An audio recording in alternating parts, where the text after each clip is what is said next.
Hi everyone, welcome to lecture number 3 of our series of lecture on rational and irrational numbers. So, in this lecture we are going to discuss how to represent irrational numbers on number line. So do watch this video till end.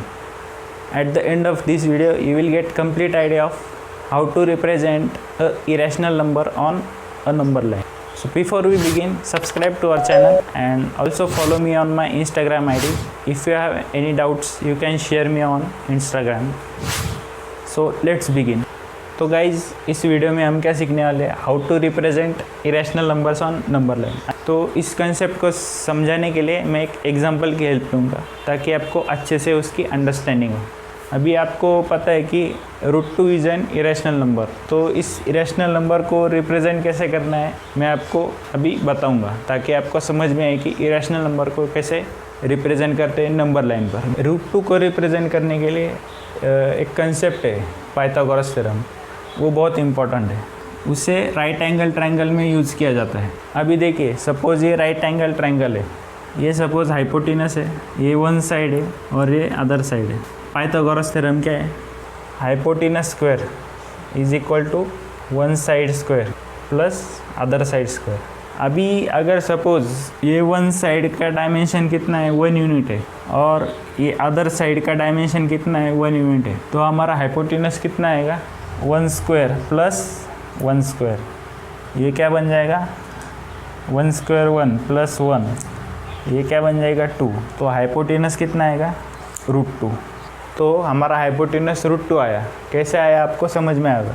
ये जो triangle है, triangle की one side 1 unit है और दूसरी side भी 1 unit है, तो उन दोनों को मिलाकर हमारा हाइपोटेनस कितना आया, √2। अभी इसी कंसेप्ट को यूज करके हम √2 को नंबर लाइन पर रिप्रेजेंट करेंगे। तो अभी आप वो कंसेप्ट मैंने आपको बताई है राइट एंगल ट्रायंगल की, वो ध्यान में रखिए। तो अभी देखिए, सपोज़ ये नंबर लाइन है, ये क्या है 0 और ये क्या है 1 यूनिट है, इतना भी 1 यूनिट इधर है, सपोज़ ये 2, ये 1 यूनिट हुआ। अभी देखिए क्या करना है आपको, √2 को रिप्रेजेंट करने के लिए आपको एक ऐसा ट्रायंगल यहाँ पर बनाना होगा जिसका हाइपोटेनस √2 होगा और ये वन साइड 1 यूनिट हो गया और अदर साइड भी 1 यूनिट हो गया। तो अभी देखिए यहाँ पर 0 से 1 तक 1 यूनिट है, तो अभी हमको यहाँ पर एक राइट एंगल ट्रायंगल बनाना होगा। तो वो बनाने के लिए आपको क्या करना होगा, ये जो पॉइंट 1 है इस पर आपको एक परपेंडिकुलर ड्रॉ करनी होगी। ये क्या हुआ, परपेंडिकुलर। तो फिर ये जो डिस्टेंस है आपको कंपास में मेजर करना होगा। फिर वो कंपास का एक पॉइंट आपको यहाँ पर रखकर यहाँ पर एक आर्क मारना होगा इस लाइन पर। तो वो आर्क सपोज़ यहाँ पर कट कर रहा है। अब ये थोड़ा परपेंडिकुलर नहीं दिख रहे, आप समझ लीजिए ये परपेंडिकुलर है।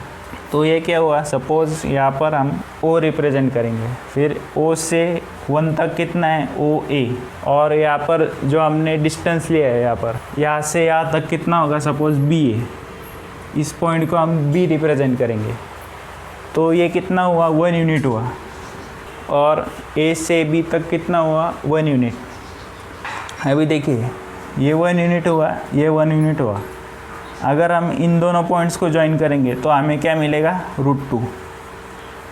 ये कंसेप्ट हम यहाँ पर लगाएंगे। अगर मैं O और B को ज्वाइन कर लेता हूँ, आपको स्केल से O और B को ज्वाइन कर लेना है, और फिर ये बन जाएगा √2। ये O से B कितना डिस्टेंस बन जाएगा, √2। अभी हमें क्या करना है, √2 को नंबर लाइन पर रिप्रेजेंट करना है।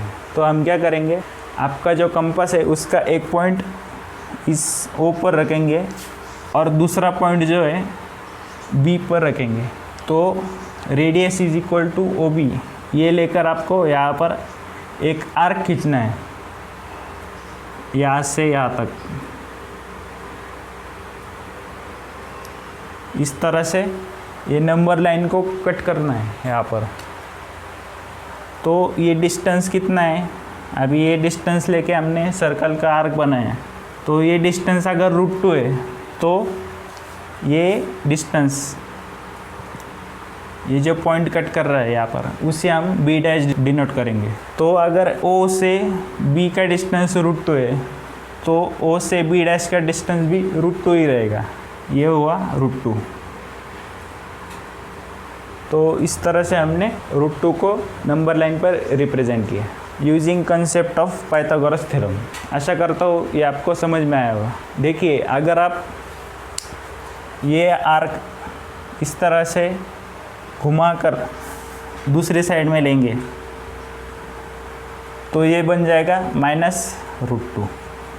तो इस तरह से हमने √2 को रिप्रेजेंट किया, और आपको -√2 कैसे रिप्रेजेंट करना है वो भी बताए। आपका जो कंपास है आप क्या करेंगे, इस O पॉइंट्स पर रखेंगे और उसका जो दूसरा पॉइंट है वो B पॉइंट पर रखेंगे, फिर उसको इस तरह से मूव करेंगे और ये जो नंबर लाइन है उस पर ऐसा कट करेंगे एट पॉइंट B'।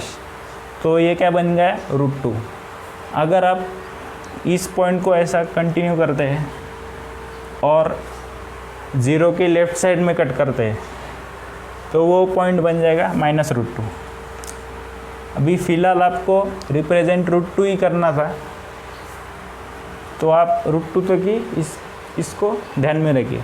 यहाँ पर मैंने सिर्फ आपको एक नॉलेज के तौर पर बताया। तो इस तरह से इरेशनल नंबर्स को नंबर लाइन पर रिप्रेजेंट किया जाता है। आशा करता हूँ आपको ये समझ में आया होगा। अगर ये वीडियो ने आपको कुछ वैल्यू प्रोवाइड की है तो आप इसे लाइक कीजिए और फ्रेंड्स के साथ शेयर कीजिए, और चैनल को सब्सक्राइब करना मत भूलिए। और अगर आपको कुछ डाउट है तो मुझे कमेंट्स में बताइए, या मेरे इंस्टाग्राम हैंडल पर या फेसबुक पेज पर जाके शेयर कीजिए।